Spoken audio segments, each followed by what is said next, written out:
tembaga yang mendidih agar kutuangkan ke atas besi panas itu. Jadi ini menggabungkan dua puncak gunung dengan cor-coran tembaga. Sampai apa? Maka mereka tidak bisa mendakinya dan mereka tidak bisa pula melobanginya. Hanya Allah yang bisa menghancurkan dinding ini. Jadi kalau ada yang mengatakan bahwa dinding itu adalah tembok Cina, salah, ya. Betul. Dzulqarnain berkata, ini dinding adalah rahmat dari Rabbku. Nah, kalimat ini menunjukkan bahwa ia adalah nabi, ya, bukan sembarangan. Walaupun ada mengatakan orang soleh, tapi ulama lebih cenderung itu nabi. Maka apabila sudah datang janji Rabbku, dia akan menjadikannya hancur luluh. Hanya Allah yang bisa membuatnya hancur luluh. Nah, kira-kira gempa seperti apa yang membuat seperti itu bisa hancur luluh? Luluh loh ya. Dakka itu berkeping-keping. Atau letusan seperti apa yang membuat dinding setebal itu, setebal gunung, Krakatau aja gunungnya nggak hancur. Betul. Krakatau saja gunungnya nggak kemudian hancur. Lah ini kira-kira letusan seperti apa yang bisa menghancurkan dinding setebal itu? Dan hanya Allah yang bisa menghancurkannya. Berarti mungkin peristiwanya adalah peristiwa gunung meletus yang menyebabkan seluruh dunia. Mungkin ada yang tenggelam, ada yang karena air laut menjadi tsunami kan. Tsunami yang dahsyat, Masya Allah. Ini kita ngebayangkannya sudah ngeri ya. Nah, dan gunungnya bukan gunung yang di bawah 4.000 meter. Bisa 6.000, 7.000 meter karena letaknya di Asia Tengah, pegunungan Kaukasus atau pegunungan Himalaya. Kemungkinan cuma itu. Pegunungan yang sangat tinggi. Ya. Dan janji Rabbku itu adalah benar. Maka kami biarkan mereka di hari itu bercampur aduk antara satu dengan yang lain. Kemudian ditiup lagi sangkakala. Lalu kami kumpulkan mereka itu semuanya. Dan kami nampakkan jahanam pada hari itu kepada orang-orang kafir dengan jelas. Nah, dalam Al-Quran ada dua tentang Ya'juj dan Ma'juj. Al-Kahfi dan Al-Anbiya. Ini yang Al-Anbiya. Hingga apabila dibukakan tembok Ya'juj dan Ma'juj. Dan mereka turun dengan cepat dari seluruh tempat yang tinggi. Dan telah dekatlah kedatangan janji yang benar. Hari kiamat. Ya. Jadi tanda kiamat yang dahsyat. Bukan hanya Dajjal. Dajjal malah tidak disebutkan dalam Al-Quran.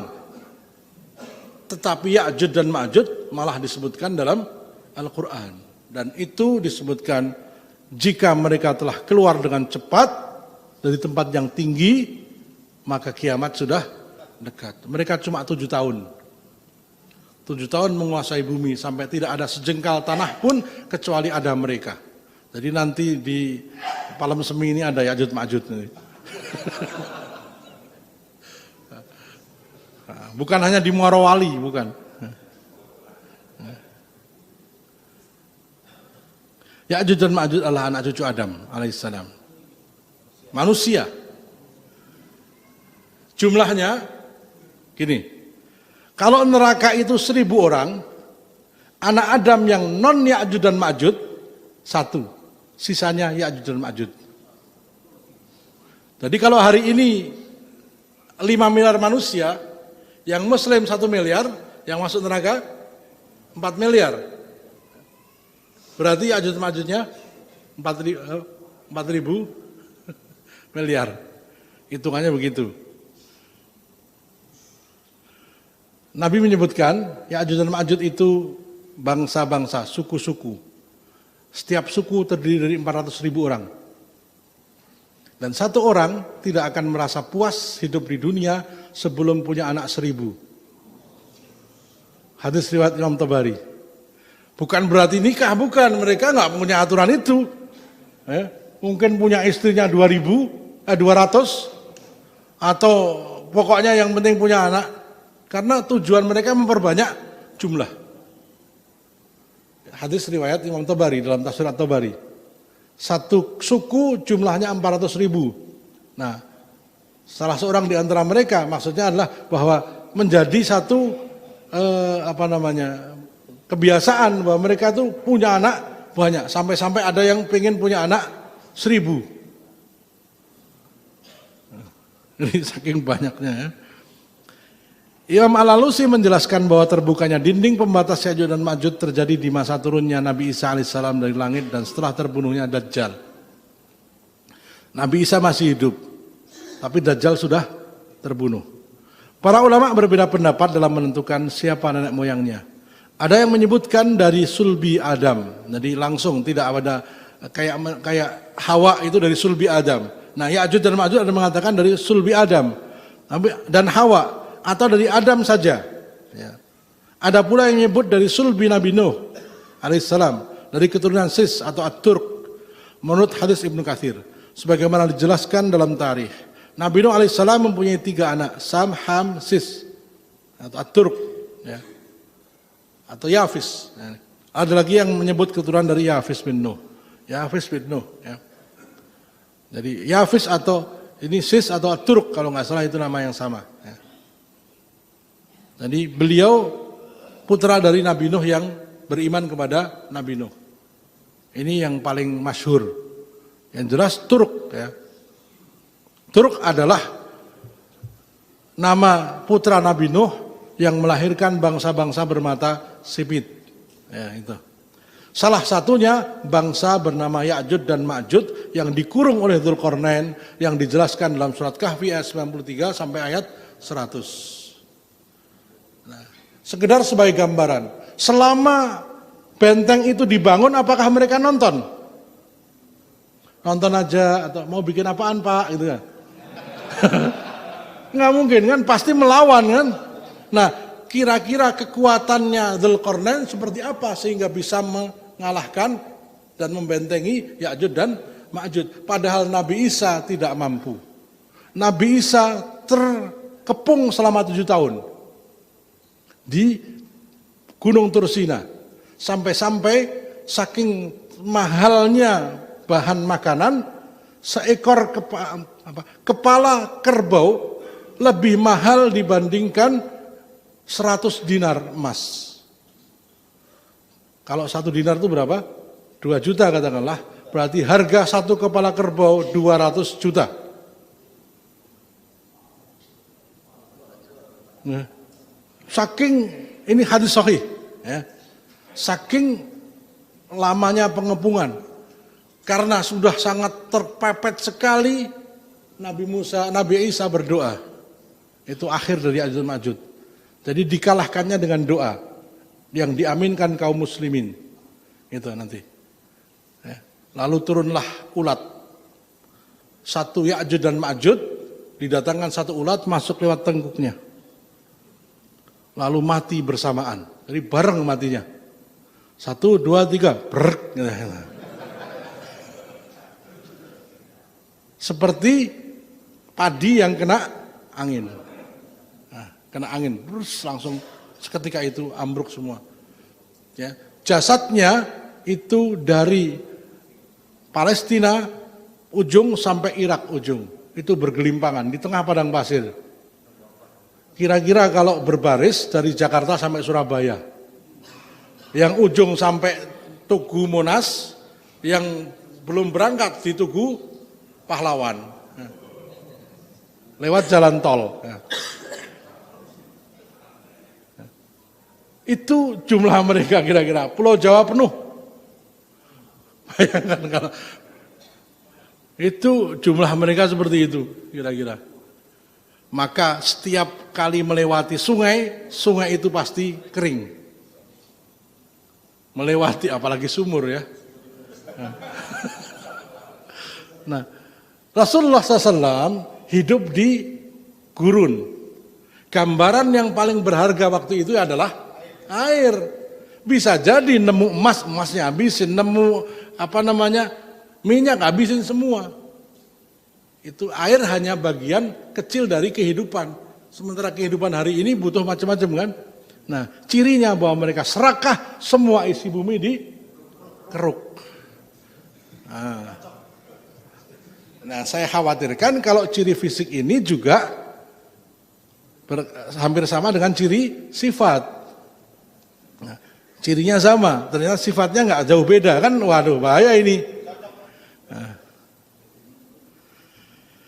Rasulullah SAW bersabda, wahai Adam, ini dalam proses penciptaannya, ya, labbaik wa sa'daik, baik ya Allah. Ya. Kemudian Allah berfirman, keluarkanlah dari keturunanmu utusan neraka. Jadi ketika menciptakan Ya'juj dan Ma'juj itu dalam alam yang kita nggak tahu ya. Maka Adam bertanya, ya Rabb, apakah utusan neraka itu? Ini sabda Allah dalam hadis qudsi ya. Allah berfirman, dari setiap 1000 orang, 999 di neraka dan hanya 1 orang yang masuk surga. Sahabat kaget, waduh, bagaimana kita bisa selamat kalau 1000 orang yang masuk surga cuma 1? Ya, terperanjat mereka. Ya, yang karenanya anak kecil keluar uban, setiap yang hamil seketika itu keguguran, dan akan kalian saksikan manusia dalam keadaan mabuk, padahal mereka sebenarnya tidak mabuk, akan tapi adab Allah yang sangat pedih. Para sahabat bertanya, wahai Rasulullah, siapakah di antara kami yang menjadi 1 orang tersebut? Sahabat menyangka bahwa ini manusia, yang 1000 itu orang sama kayak kita ini. Berarti kalau satu Palem Semi ini ada 1000 orang, yang masuk surga 1 bukan? Ya. Nah, sahabat menyangka begitu, ya kan khawatir sekali ya. Nah, ternyata enggak, rupanya yang 999 itu Ya'juj dan Ma'juj. Bukan bangsa manusia yang di sini, manusia yang disimpan. Bayangkan hidup cuma bersama manusia cuma 1 tahun, tapi sekarang masih hidup mereka. Tempatnya ya di tempat yang dikurung itu. Nah, silahkan mengawang-awang sendiri. Kira-kira kehidupannya kayak apa, di mana? Ya. Ya. Maka sebagian mengatakan fi batnil ard, hidup di perut bumi. Ya perut bumi itu kan mungkin gunung dilobangi gitu kan. Dan jumlahnya bisa 10 kali lipat, 20 kali lipat dari kita loh. Kalau kita 5 miliar berarti mereka bisa 50 miliar. Di mana kira-kira tinggalnya? Masya Allah ini. Gak mungkin kan tiba-tiba keluar langsung membelah seperti amuba. Manusia biasa kan.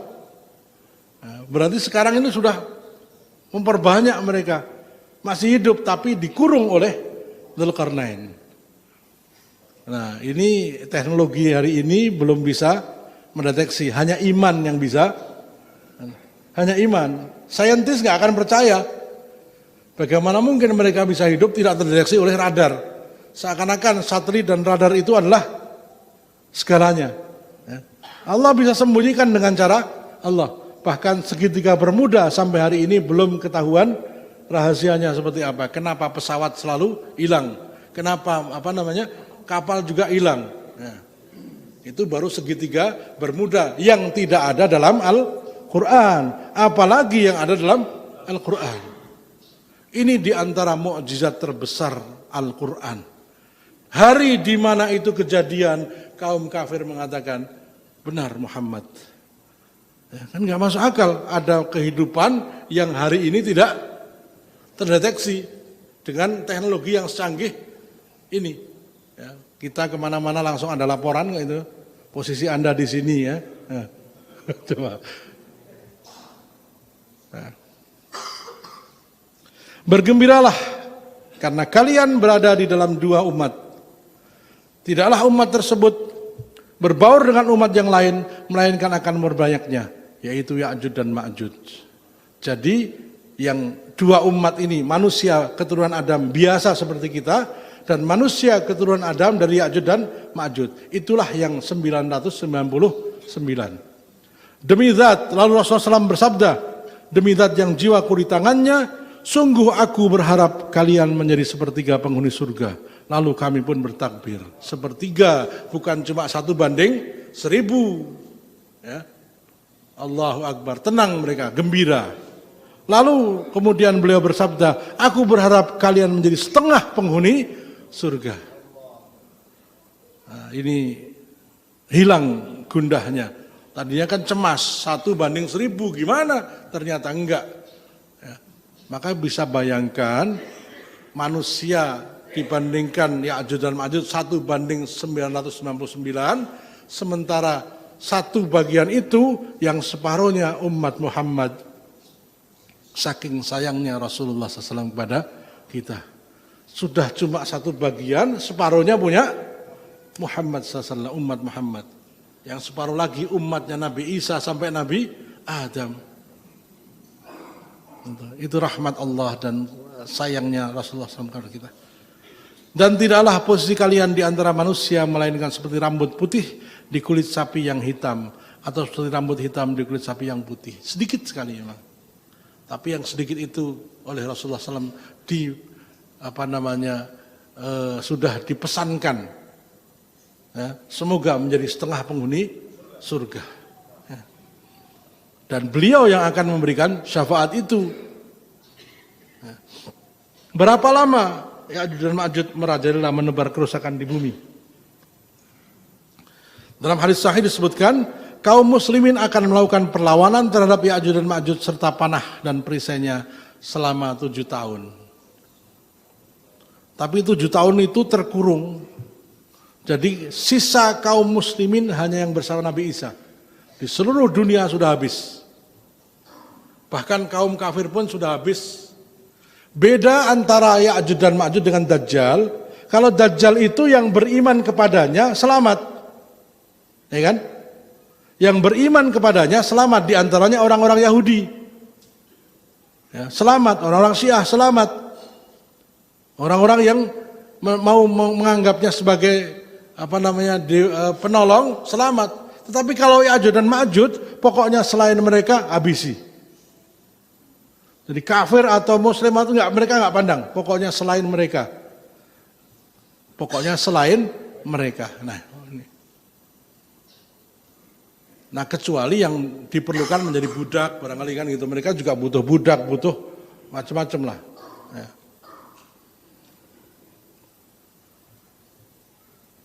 Dinding pembatas sudah mulai terlubangi. Lubangnya itu enggak besar, tapi Rasulullah SAW sudah sampai istilahnya berkeringat dan merah. Karena kayak mimpi buruk gitu ya. Dari Zainab binti Jahas istri Rasulullah SAW berkata, Nabi SAW bangun dari tidurnya dengan wajah memerah. Biasanya kalau mimpi yang kan sampai keringetan, ya, kemudian jantungnya berdebar, lalu merah mukanya itu karena memang pembuluh darahnya memompa lebih cepat kan. Beliau bersabda, La ilaha illallah, celakalah bagi Arab dari kejahatan yang telah dekat pada hari kiamat, yaitu telah dibukanya penutup Ya'juj dan Ma'juj seperti ini. Beliau menggambarkan begini. Segini Nabi sudah terperanjat dan segini ini berarti bahayanya sangat luar biasa. Aku bertanya, ya Rasulullah, apakah kita akan dihancurkan walaupun ada orang-orang soleh?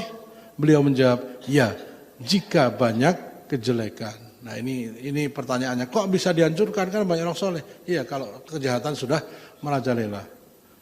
Nah artinya bahwa Ya'juj dan Ma'juj itu datang di saat kejahatan sudah sangat merajalela. Keburukan sudah seluruh antero bumi. Hadis riwayat Bukhari dan Muslim. Kesombongan Ya'juj dan Ma'juj.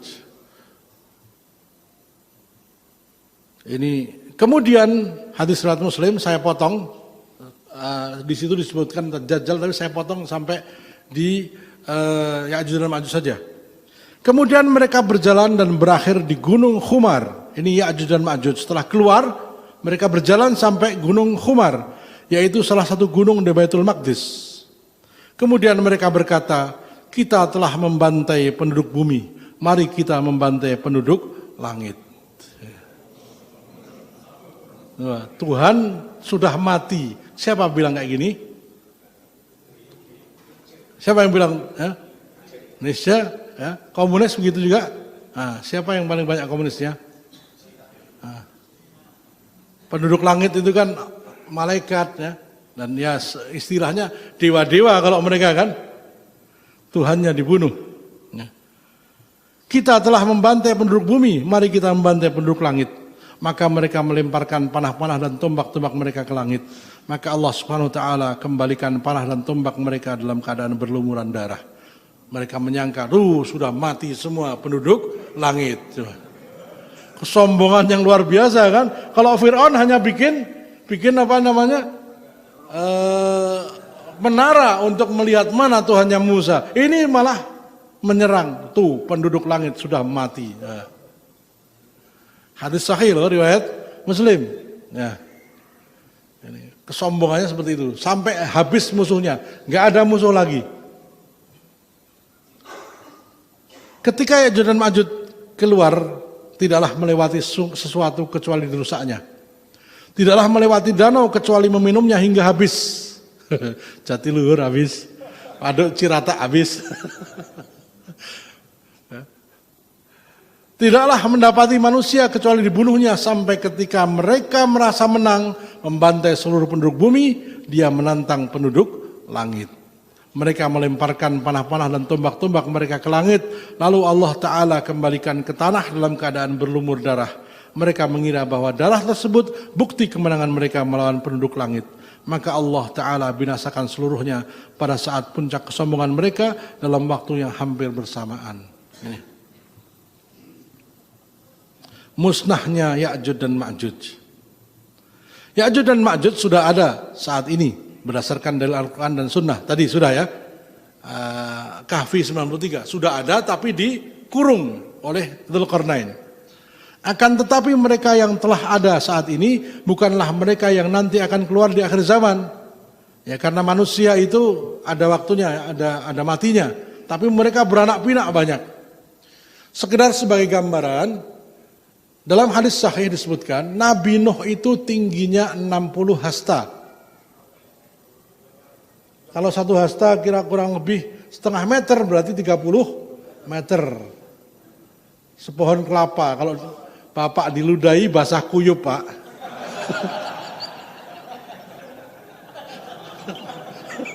Iya, bayangin 30 meter pohon kelapa aja lebih tinggi kan. Nah kira-kira tingginya segitu kan, Masya Allah. Nah, itu Nabi Nuh. Situ Nadira. Lalu akan semakin menyusut sampai ya seukuran kita. Nah, dalam hadis yang lain disebutkan semua ukuran ada di Ya'juj dan Ma'juj.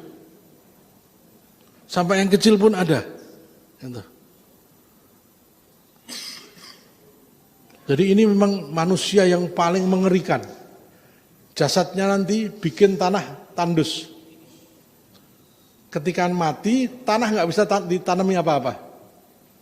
Ya, nanti saya bacakan hadisnya. Jadi ngeri sekali ini ya. Bahkan akan datang kaum yang lahir belakangan. Mereka keluar di akhir zaman dan berbuat kerusakan di muka bumi sebagaimana kerusakan yang berbuat nenek moyang mereka. Nah, jadi sifat ini turun-temurun sampai akhir zaman. Nah, sifat utamanya perusak. Apapun dirusak. Rakus. Apapun dimakan. Bangsa apa yang kecoa pun dimakan. Mohon maaf kalau menimbulkan enek ya. Tapi kenyataannya, silakan dibuka di YouTube minuman ekstrak kecoa. Buka aja kalau nggak percaya. Ada. Kecoa itu diternakkan lalu dibikin ekstrak kecoa. Ada. Ada bangsa apa yang tikus pun dimakan. Kelelawar dimakan. Ular dimakan. Ulat dimakan. Semua dimakan. Ini kan sudah sifatnya mirip kayak Ya'juj dan Ma'juj. Semua pokoknya dimakan. Kalau orang sudah masih mending cuma daun saja. Kecuali daun pintu sama daun telinga kan.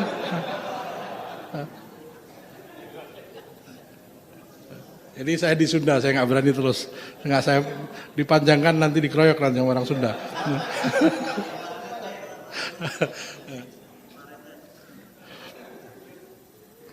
Lalu Allah mengirim Ya'juj dan Ma'juj. Hadisnya panjang, saya potong sampai bagian Ya'juj dan Ma'juj saja. Lalu Allah mengirim Ya'juj dan Ma'juj. Dari segala penjuru mereka datang dengan cepat. Lalu yang terdepan melintasi Danau Tiberias. Danau Tiberias ini di Israel. Ya, Berarti habisnya air sungai Yufrat, sungai Dajlah bisa jadi saat itu. Lalu keluarlah apa? Gunung emas. Di Tiberias ya kalau salah ya. Nah pertanyaannya, kan itu nubuat. Kenapa Israel nggak sekarang ambil gunung emasnya?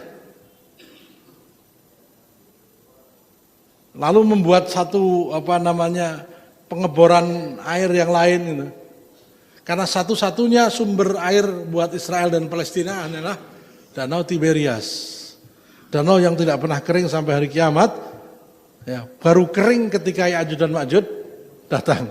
Diminum sampai habis. Dan minum, kemudian yang belakang melintasi, mereka berkata, tadi di sini ada airnya. Kok udah habis?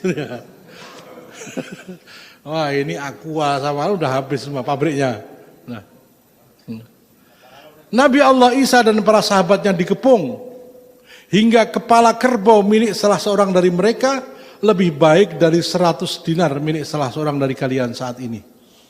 Harga kepala kerbau 100 dinar. 1 dinar 2 juta katakanlah ya, sama temen ya. Iya kalau 2,5 lah kalau tawar menawar ya. 2 juta kali 100, 200 juta. Ya. Itu harga 1 kepala kerbau. Saking mahalnya bahan makan. Ya. Lalu Nabi Allah Isa dan para sahabatnya menginginkan Allah mengirimkan cacing di leher mereka. Lalu mereka mati seperti matinya 1 jiwa. Lalu Isa dan para sahabatnya datang, tidak ada satu jengkal tempat pun melainkan dipenuhi oleh bangkai dan bau busuk darah mereka. Lalu Isa dan para sahabatnya berdoa kepada Allah, lalu Allah mengirimkan burung seperti leher unta, burung yang lehernya seperti leher unta. Burung itu membawa mereka dan melemparkan mereka seperti yang dikehendaki Allah. Lalu Allah mengirim hujan kepada mereka. Tidak ada rumah maupun kemah yang menghalangi turunnya hujan. Hujan itu membasahi bumi hingga meninggalkan genangan di mana-mana. Kemudian dikatakan kepada bumi, tumbuhkanlah buah-buahanmu dan kembalikanlah barokahmu. Coba, bangkai apa yang bikin tanah tandus? Biasanya kalau bangkai itu malah bikin tanah subur, ini bikin tanah tandus dan perlu Allah perintahkan hujan untuk turun agar bekasnya hilang. Allah kirimkan burung untuk membuangnya. Nah, setelah Ya'juj dan Ma'juj habis, dibersihkan, diturunkan hujan, Allah memberkahi kesuburannya hingga sekelompok manusia cukup dengan unta perahan. 1 kabilah cukup dengan sapi perahan dan beberapa kerabat mencukupkan diri dengan kambing perahan. Artinya makmur sudah ya. Saat mereka seperti itu, tiba-tiba Allah mengirim angin sepoi-sepoi lalu mencabut nyawa setiap orang mukmin dan muslim di bawah ketiak mereka. Jadi Ya'juj dan Ma'juj mati bareng karena kemasukan ulat di tengkuknya, sementara kemudian kaum muslimin setelah itu hidup damai, lalu Allah turunkan angin sepoi-sepoi masuk lewat ketiak, meninggal bareng. Itulah orang muslim terakhir. Setelah itu tidak ada orang muslim pun. Berarti orang muslim terakhir adalah orang-orang yang selamat dari serangan Ya'juj dan Ma'juj yang bersama Nabi Isa alaihissalam. Dan orang-orang yang tersisa adalah manusia-manusia buruk.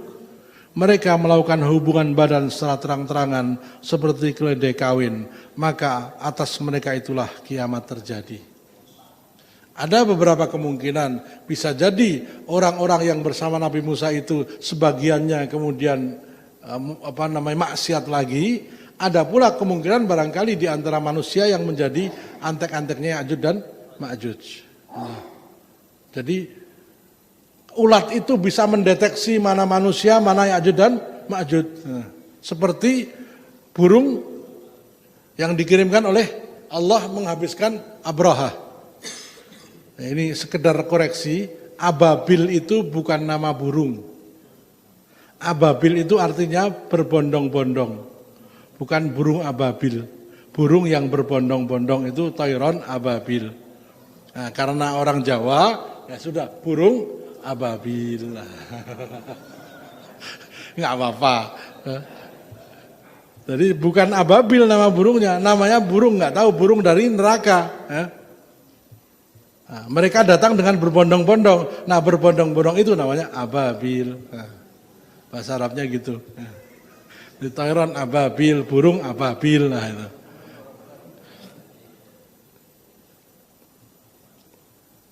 Sesungguhnya Ya'juj dan Ma'juj sedang berusaha keras melubangi dinding setiap hari. Jadi kerjaannya gitu mereka. Sampai apabila mereka melihat cahaya matahari, pemimpin mereka berkata, pulanglah, kalian akan melubanginya besok. Kemudian esok harinya mereka kembali melubangi dinding itu dan bekerja lebih kuat dari yang kemarin. Sehingga jika waktunya telah tiba, Allah akan mengirimkan mereka kepada manusia sesuai dengan keinginannya. Sehingga apabila mereka melihat cahaya matahari, pemimpin mereka berseru, pergilah, kalian akan melubanginya besok. Insya Allah, seraya muji Allah. Namun ketika mereka hendak melubanginya, ternyata dinding itu sudah seperti keadaan semula saat mereka tinggalkan kemarin. Tapi mereka terus melubanginya dan akhirnya berhasil keluar menyerbu manusia. Mereka mengeringkan air dan orang-orang berlindung di benteng-benteng. Mereka melepaskan anak panah ke langit, lalu anak panah itu kembali dengan berlumuran darah. Mereka berkata dengan sombong, kita telah mengalahkan penduduk bumi dan langit. Kemudian Allah mengirimkan sejenis ulat pada tengkuk mereka hingga mereka mati. Kemudian Rasulullah SAW sabda, demi jiwa Muhammad, demi yang jiwa Muhammad berada di tangannya, sesungguhnya binatang melata di bumi akan menjadi kenyang dan gemuk karena dapat makan daging dan darah mereka, dan mereka sangat bersyukur karenanya. Jadi bisa jadi dilemparkan sama burung-burung kemudian dimakan oleh ulat-ulat. Hadis sahih. Yang terakhir, ini mohon maaf belum saya terjemahkan. Dalam tafsir At-Tabari disebutkan dari Rib'i bin Hiras, beliau berkata, aku mendengar Hudzaifah ibnul Yaman berkata, sahabatnya, Rasulullah SAW bersabda, tanda kiamat yang besar, ayat yang dahsyat pertama adalah Dajjal. Lalu turunnya Isa. Lalu api yang keluar ya dari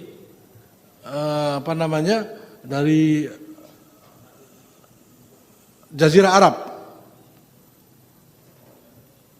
Kemudian ad-dukhan, asap yang menyelimuti seluruh bumi. Lalu dabbah. Nah, dabbah ini binatang melata yang bisa bicara seperti manusia. Hadisnya sahih ya. Dabbah. Saking dahsyatnya kiamat itu sampai binatang pun bisa ngomong. Ya. Kemudian Ya'juj dan Ma'juj. Hudzaifah ibn Yaman lalu mengatakan, aku berkata, ya Rasulullah, apakah Ya'juj dan Ma'juj itu?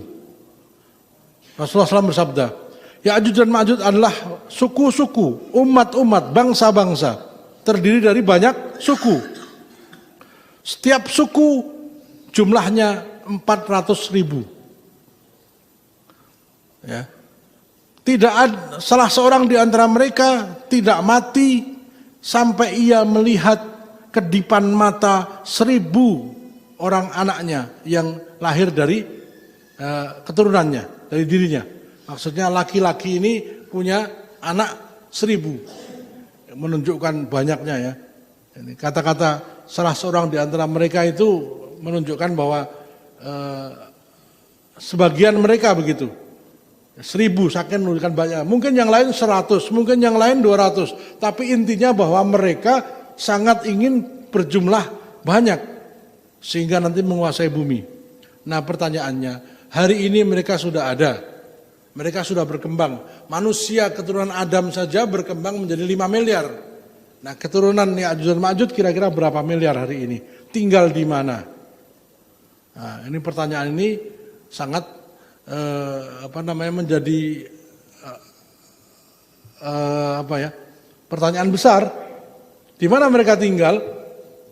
Nah, maka sangat bisa difahami kalau benteng yang dibikin oleh Dzulqarnain bukan sekedar 1-2 kilo, mungkin mengelilingi gunung.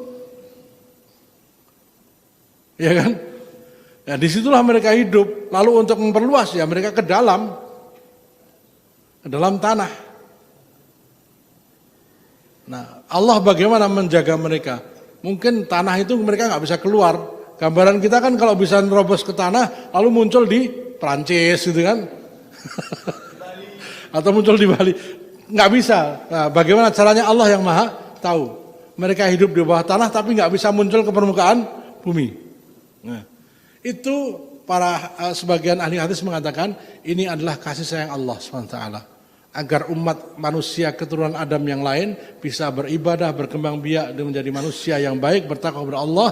Lalu setelah semuanya muslimnya sudah mulai habis, barulah dimunculkan Ya'juj dan Ma'juj. Ini bagian dari rahasia yang hanya Allah yang tahu. Mereka adalah anak cucu Adam. Mereka berjalan sampai ke seluruh penjuru bumi. Dalam perjalanan mereka, yang terdepan sudah sampai di Syam, yang ujungnya baru sampai di Irak. Ya, satu negara, mungkin sekitar 1000-2000 kilo lah. Jalannya itu kira-kira. Jadi makanya yang satu sudah sampai Tugu Monas, yang satu baru berangkat di Tugu Pahlawan, Surabaya. Panjangnya segitu, kira-kira orang Indonesia aja kalau suruh jalan nggak nyampe segitu banyak mungkin ya. Ini saking banyaknya begitu. Ya. Dan mereka melewati sungai-sungai yang ada di dunia, maka mereka menghabiskan sungai Efrat, sungai Dajlah, juga danau Tiberias, sampai mereka tiba di Baitul Maqdis. Nah, lanjutnya sama. Saya hanya ingin menambahkan satu bahwa jumlah mereka setiap suku 400.000. Padahal mereka terdiri dari banyak suku berkembang. Kesimpulannya, Ya'juj dan Ma'juj adalah bangsa keturunan Turk. Memiliki ciri yang sama dengan Konturo. Matanya sipit, hidungnya pesek, wajahnya keras dan kasar, kemudian kulitnya memerah.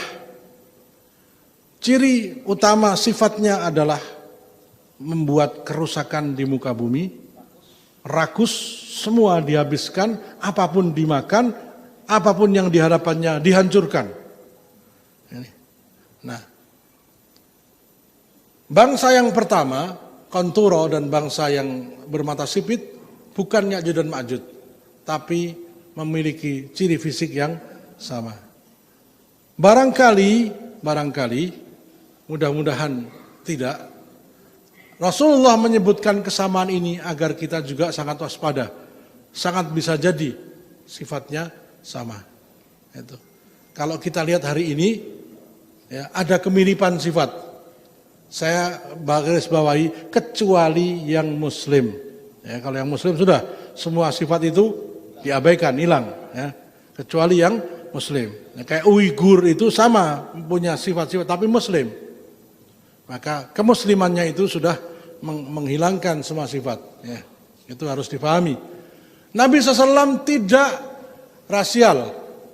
rasialis. Ini menunjukkan bahwa Nabi ingin memperingatkan hati-hati wahai kaum muslimin. Bersiap-siaplah kalian akan menghadapi bangsa seperti ini. Dan tidak mungkin tidak karena itu merupakan syarat datangnya kiamat.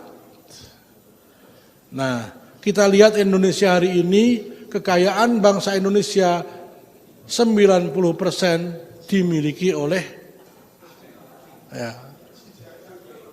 bangsa seperti ini, bukan Ya'juj dan Ma'juj. Ya'juj belum keluar nanti ya. Belum. Saudaranya. Ya, satu dari bangsa Turk juga kan, saudaranya. Nah, sangat bisa jadi bangsa ini yang nanti akan menjadi anteknya Ya'juj dan Ma'juj gitu. Nah, kita lihat sifatnya mengeruk seluruh perut bumi. Air semua dihabiskan sampai nggak mikir yang besok. Bahkan yang terakhir pun nggak kebagian. Rakus, egois, dindingnya tinggi-tinggi. Kalau kita ketok pintu, yang datang anjingnya. Nah. Itu ya kurang lebih. Egois, kalau nggak kelompok mereka nggak mau. Hampir sama kan kalau kita lihat seperti itu. Egois sekali. Semua dimakan. Maka kita hati-hati. Bahwa Indonesia termasuk bagian itu. Nah, sebagai bagian terakhir, perang asimetris melawan ras sipit. Ini juga menjadi paparan dari Jenderal Gatot Nurmantio. Ya, kalau bilang ras sipit bukan berarti kita rasialis, bukan. Karena Nabi justru menyebutkan itu sebagai ciri utama. Maka umat Islam juga harus waspada. Kalau ada orang-orang yang berciri seperti ini dan sifatnya menghancurkan, hati-hati. Kan gitu. Siaga. Kalau ekonomi dikuasai orang ini, hati-hati. Kecuali kalau mereka Muslim, ya, seperti Dr. Antonio Syafi'i, Ustadz Felix Xiao, ini nggak masuk. Nah, mereka masuk bagian yang barangkali nanti malah justru menjadi para pembela dan syahid, kan gitu. Anak cucunya tentunya, kalau sekarang kan belum. Nah ini biasanya justru orang yang sama kemiripan, ketika terjadi pertempuran, justru mereka yang paling gigih membela Islam. Itu biasanya gitu. Karena merasa bahwa saudaranya melawan Islam, maka saya yang satu bangsa yang harus nomor satu membela Islam. Biasanya begitu. Ya. Begitu semangatnya Umar bin Khattab memegang Zaid bin Khattab, adiknya. Karena justru adikku kok malah jadi musuh Islam gitu. Ya.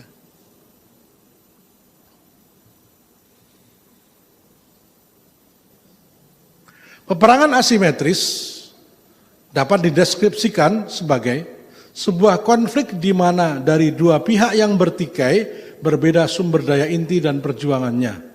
Ya. Maaf ini agak bahasanya agak Rocky Gerung ini. Agak susah ya. Pakai yang gampang aja ya, yang gampang aja. Saya cuma copy paste ini ya. Perang asimetris merupakan metode peperangan gaya baru secara nirmiliter atau non-militer. Namun daya hancurnya tidak kalah, bahkan dampaknya lebih dahsyat daripada perang militer. Ia memiliki medan atau lapangan tempur luas meliputi segala aspek kehidupan. Perang ini kan menggambarkan bagaimana sebelum pertempuran itu semua sumber daya dihabiskan dulu. Ya lanjut kan gitu. Habisi dulu airnya, habisi dulu semuanya. Makanannya, semuanya habisi dulu. Baru orangnya dibantai. Tapi kan Nabi tidak menjelaskan dengan bahasa yang sedetail kita. Cuma sesuai dengan yang dipahami oleh bangsa Arab waktu itu. Bangsa Arab waktu itu pahamnya perang itu ada pada depan, selesai sudah gitu ya. Nah, kenapa yang dijelaskan oleh Nabi tentang Ya'juj Ma'juj adalah justru sifatnya yang rakus. Nah ini. Karena segala sumber daya alam semua dihabiskan dulu. Sehingga perang pangan dan sumber daya alam nanti. Pola perang asimetris. Satu, menebar isu. Baru kemudian dibentuk temanya apa. Lalu kemudian tujuan atau skema sebenarnya. Gambarannya seperti ini. Sebagai contoh, ditebarlah sebuah isu yang mengatakan harga cabai meroket. Isu itu ditebar untuk mengecek reaksi masyarakat terlebih dahulu. Harga beras naik, yang jangan sampai tahu harga telur. Nanti disuruh bertelur sendiri. Harga cabai naik, untuk mengecek reaksi masyarakat terlebih dahulu. Begitu masyarakat resah, ditingkatkan ke tema atau agenda. Dalam penyebaran informasi disebut, Indonesia mengalami kelangkaan ketersediaan cabai. Barulah setelah masyarakat menerima informasi kelangkaan cabai itu, skema aslinya dimunculkan. Apa? Karena cabai langka harus impor. Gitu. Wah gimana dong kalau gini kita harus impor. Ya, ujung-ujungnya kelihatan tujuan itu mengimpor. Barulah perusahaan asing masuk menjajah ekonomi di bidang pertanian. Terjadi nggak? Nah, dibentuk bahwa harga minyak mahal harus impor semua. Akhirnya semua impor. Itu nasihat Bapak Jokowi kepada Presiden hari ini. supaya jangan impor kan itu ya. Coba kalau nggak percaya dengar nasihat Pak Jokowi kepada Presiden hari ini. Jangan banyak impor, jangan banyak masak semua impor kan gitu. Sasarannya apa? Belokkan sistem sebuah negara sesuai kepentingan kolonialisme. Jadi bukan isapan jempol kalau kemudian bangsa sipit ini membawa ideologinya. Nabi sudah mengatakannya itu. Pertempuran itu menjadikan orang yang menjadi anteknya murtad. Orang yang meninggalkan medan pertempuran hancur. Orang yang berperang syahid. Itu pertempuran yang dahsyat. Ya, yang sangat dahsyat. Nah ideologi ini apa? Ideologi yang membunuh penduduk langit. Yang gak percaya dengan Tuhan. Ini kan gambaran, mohon maaf. Kalau ada hadis-hadis yang sifatnya nubuat yang secara harfiah kayaknya kok bisa diartikan majazi, ulama berpendapat yang paling benar diartikan secara harfiah. Tetapi boleh juga menafsirkan secara majazi, kiasan. Kira-kira apa tujuan dari apa yang tersirat dari sabda Nabi ini? Ya. Ya. Karena zaman Nabi kan belum ada pesawat, belum ada handphone, belum ada internet, sehingga menggambarkannya ya sangat sederhana. Apakah kemudian tidak boleh menafsirkan secara majazi? Boleh, selama tidak meninggalkan tafsir secara harfiah, begitu kurang lebih. Ya.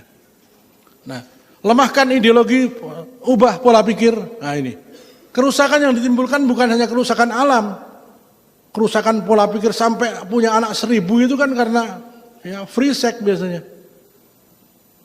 bukan suami istri, bukan. Gitu. Nah dan seks itu adalah satu yang paling merusak kehidupan manusia, yang kemudian menghalalkan segala cara dan sebagainya.